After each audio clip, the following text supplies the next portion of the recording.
Hi hello எல்லாருக்கும் வணக்கம் நமஸ்காரம்னா உங்கள் வாணி. இன்றைக்கி வாணி சமையலில் நம்ம ஒரு பப்ஸ் தான் பார்க்க போகிறோம். வீட்லேயே செய்யலாம், அது கோதுமை மாவை வச்சுட்டு எப்படி பண்ணலான்னு வாங்க பார்க்கலாம்.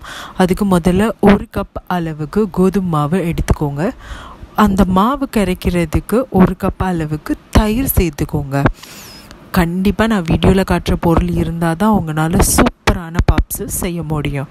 கொஞ்சம் போல் உப்பு, கொஞ்சம் போல் நெய் அந்த மாவில் சேர்த்து 1 ஸ்பூன் அளவுக்கு நெய் நிறைய விட்டாலும் சரி, இல்லை 1 ஸ்பூன் எண்ணெயும் 1 ஸ்பூன் நெய்யும் விட்டாலும் சரி. ஸோ இதுதான் அதுக்கான கரெக்டான பதம். உப்பு டேஸ்ட்டுக்கு ஏற்ற மாதிரி போட்டுக்கோங்க. நல்ல பால் ஊற்றி கொஞ்சம் கொஞ்சமாக கரைக்கணும். இப்போ ஒரு கப் அளவுக்கு கோதுமை மாவு எடுத்திங்கன்னா கண்டிப்பாக 1 டம்ளர் அளவுக்கு பால் கண்டிப்பாக பிடிக்கும். தண்ணியே இதுக்கு சேர்க்கக்கூடாது. நான் வீடியோவில் காட்டுறது போல் கொஞ்சம் கொஞ்சமாக நீங்கள் பால் ஊற்றி நல்லா கரைச்சிக்கோங்க. அது மட்டும் இல்லாமல் நெய்யும் போட்டிருக்கிறனால உங்களுக்கு நல்லா தவாவில் ஒட்டாமல் நல்லா வரும் உங்களுக்கு. பட் இதுக்கு நான் திரும்பவும் சொல்கிறேன், நான் வீடியோவில் என்ன காட்டுறேனோ அது போல் பண்ணிங்கன்னா உங்களுக்கு கரெக்டாக இருக்கும்.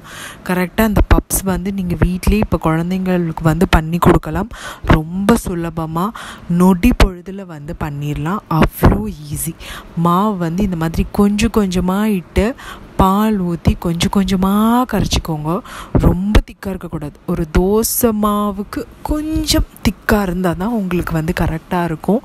ஊற்றி நம்ம தோசை மாதிரி ஊற்றி தான் அந்த ஷீட், அந்த பேப்பர் ஷீட் சொல்வா இல்லையா, பப்ஸுக்கு அந்த மேலே பேப்பர் ஷீட் சொல்வா இல்லை, இது பப்ஸாகவும் நீங்கள் எடுத்துக்கலாம்.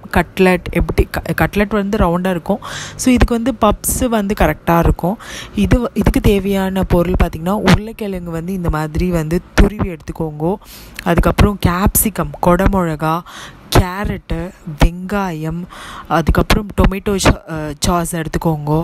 அதுக்கப்புறம் பார்த்திங்கன்னா சாட் மசாலா, கரம் மசாலா, பூண்டு, உப்பு, அதுக்கப்புறம் கொஞ்சம் போல் நீங்கள் இன்கேஸ் உங்களுக்கு மிளகு தேவைப்பட்டால் கொஞ்சம் போல் எடுத்துக்கோங்க.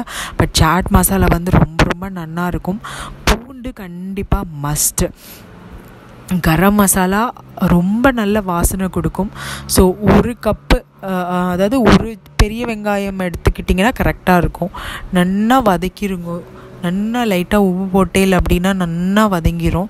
அதுக்கப்புறம் நீங்கள் கட் பண்ணி வச்சுருக்கிற வெஜிடபிள்ஸை ஆட் பண்ணிக்கோங்க. கொடமிளகா, ஈவன் சில பேர் பீன்ஸ் கூட சேர்த்துக்கலாம். உங்கள் ஆற்றுல நீங்கள் என்ன வச்சுருக்கீங்களோ சேர்த்துக்கலாம். பட் துருவி சேர்த்துக்கோங்க. அதுதான் ரொம்ப ரொம்ப நல்லா இருக்கும். அண்ட் பொட்டேட்டோ இந்த மாதிரி நீங்கள்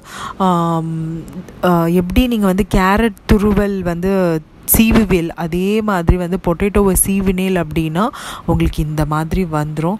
ஸோ நீங்கள் கட்டி கட்டியாக பொட்டேட்டோ போட்டேல் அப்படின்னா கண்டிப்பாக குழந்தைங்க சாப்பிட மாட்டா, சீக்கிரம் குக் ஆகாது. இந்த மாதிரி துருவி போட்டேல் அப்படின்னா உங்களுக்கு சீக்கிரம் குக் ஆயிரும். அதுக்கப்புறம் நீங்கள் மசாலா ஐட்டம்ஸ்லாம் சேர்த்துக்கோங்க. கொஞ்சம் போல் கரம் மசாலா, கொஞ்சம் போல் சாட் மசாலா, கொஞ்சம் போல் மல்லித்தூள், இந்த மாதிரி கொஞ்சம் கொஞ்சமாக எல்லாத்தையும் 1 ஸ்பூன் அளவுக்கு சேர்த்துக்கோங்க. உப்பு கரெக்டான அளவு பார்த்துக்கோங்க. சாட் மசாலா கண்டிப்பாக எல்லாத்துலேயும் இருக்காது. அதுக்கு பதில் நீங்கள் கரம் மசாலாவும் மல்லித்தூளும் சேர்த்துக்கோங்க. இதுக்கு டொமேட்டோ சாஸ் சேர்த்துக்கோங்க. இதுக்கு இன்னும் நல்லா டேஸ்ட் கொடுக்கும். உங்களுக்கு டொமேட்டோ சாஸ் இல்லைன்னா தக்காளி ஆல்ரெடி நம்ம சேனல்லே டொமேட்டோ சாஸ் எப்படி ரெடி பண்ணலாம் அப்படின்ட்டு நான் வீடியோ கொடுத்துருக்கேன். அது போய் பாருங்கோ. கொஞ்சம் போல் உங்களுக்கு கொத்தமல்லி தழை சேர்த்துக்கோங்க. இதெல்லாம் போட்டு ஸ்டஃபிங் இதெல்லாமே நம்ம ரெடி பண்ணி வச்சுக்கிட்டோம். இதெல்லாம் போட்டு நல்லா ரெடி பண்ணி சைடில் வச்சுருங்கோ. இது நல்லா ஆறணும்.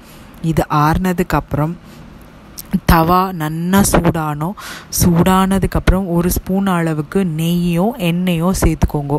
நம்ம இப்போ அந்த மேலே மாவு ப்ரிப்பேர் பண்ணி வச்சுருக்கோம் இல்லையா, அதை நல்லா ரவுண்டு ஷேப்பில் தோசை மாதிரி வாத்து எடுத்துக்க போகிறோம். எப்படி பண்ணுறேன்றதை பாருங்கோ. நல்லா இப்படி தோசை மாதிரி ஊற்றிக்கோங்கோ. நல்லா உங்களுக்கு இலகி வரும். ஸோ கோதுமை மாவு தானே, ஒன்றும் பிரச்சனை இல்லை, பயப்படாமல் ஊற்றுங்கோ. நல்லா இந்த மாதிரி 2 பக்கமும் திருப்பி போட்டேன்னா தோசை ஊற்றுறச்சையே உங்களுக்கு நெய்யோட வாசனை அப்படி கமகமான்னு இருக்கும். ஸோ 2 பக்கமும் இந்த மாதிரி திருப்பி போட்டு நீங்கள் வந்து வேக வச்சு எடுத்துக்கோங்க. இதை வந்து நம்ம திருப்பியும் வந்து தவாவில் வந்து ஷாலோ ஃப்ரை மாதிரி பண்ணி தான் எடுக்க போகிறோம் ஸ்டஃபிங் வச்சு. அதனால் ஒன்றும் பிரச்சனை இல்லை. பட்டு கோதுமை வந்து சீக்கிரமாக வந்து குக் ஆயிரும். இந்த மாதிரி நீங்கள் வந்து 2 சைடும் திருப்பி போட்டு நல்லா பண்ணிக்கோங்க. இது வந்து நீங்கள் மெதுவாக உங்கள் ஆற்றுல எத்தனை குழந்தைங்க இருக்காலோ அத்தனை எடுத்துக்கோங்க. எடுத்ததுக்கப்புறம் இது வந்து கொஞ்சம் போல் வந்து கார்ன்ஃப்ளவர் மாவு எடுத்துக்கோங்க. அதை கொஞ்சம் போல் நீங்கள் பாலில் கலக்கிக்கிட்டே, இன்கேஸ் கார்ன்ஃப்ளவர் மாவு இல்லை அப்படின்னா மைதாவை கூட இந்த மாதிரி கலக்கிக்கலாம். நம்ம ரெடி பண்ணி வச்சுருக்கிற உள்ள ஸ்டஃபிங்கும் அண்ட் இந்த தோசை மாதிரி நம்ம பார்த்து எடுத்தோம் இல்லையா, அதையும் நல்லா போட்டு நான் எப்படி ஸ்டஃபிங் பண்ணுறேன் பாருங்கோ. இந்த மாதிரி நல்லா வச்சு நல்ல கார்னரில் போட்டு நம்ம சமோசாவுக்கு மடிப்போம் இல்லையா, அந்த மாதிரி கொஞ்சம் கொஞ்சமாக வச்சு நடுவில் சீஸ் வச்சுக்கோங்க. அது ரொம்ப ரொம்ப important. Even with salt without salt சீஸில் இருக்குது. உங்கள் ஆற்றுல என்ன உங்களுக்கு சீஸ் பிடிக்குமோ அந்த மாதிரி சீஸ் வாங்கி நடுவில் வச்சுருங்கோ. இதுதான் ரொம்ப ஹைலைட்டு. சீஸ் வச்சு நம்ம ஈஸியாக வீட்டிலே வந்து பப்ஸ் எப்படி பண்ணலாம் அப்படின்றது தான் இந்த வீடியோவோட கான்செப்டே. இந்த மாதிரி 4 பக்கமும் தடவி மடித்து வச்சுக்கோங்க. எதுலேயுமே தண்ணி சேர்க்கப்படாது. நீங்கள் பாலில் தான் வந்து ரெடி பண்ணி வைக்கணும். அதுக்கப்புறம் திரும்பவும் வந்து தவாவை நல்லா ஹீட் பண்ணிக்கோங்க. தவாவை நல்லா ஹீட் பண்ணதுக்கப்புறம் நீங்கள் வந்து நல்லா 2 பக்கமும் வந்து ஷாலோ ஃப்ரை மாதிரி நல்லா கொஞ்சம் 2 ஸ்பூன் ஆயில் விட்டுக்கோங்க. நல்லா ஆயில் இட்டதுக்கப்புறம் நல்லா ஆயில் சூடாயிரும். சூடானதுக்கப்புறம் நீங்கள் வந்து நல்ல ஷாலோ ஃப்ரை மாதிரி 2 பக்கமும் திருப்பி திருப்பி போட்டு நல்லா வெந்துடும். ஆல்ரெடி வெந்தது, பட் அந்த சீஸ் வந்து நல்லா மெல்ட் ஆகுறது உங்களுக்கு நல்லாவே தெரியும். ஸோ 2 பக்கமும் திருப்பி திருப்பி எடுத்தேல் அப்படின்னா சூப்பரான சீஸ் வெஜ் பப்ஸாகவும் எடுத்துக்கலாம், கட்லெட்டாகவும் எடுத்துக்கலாம்.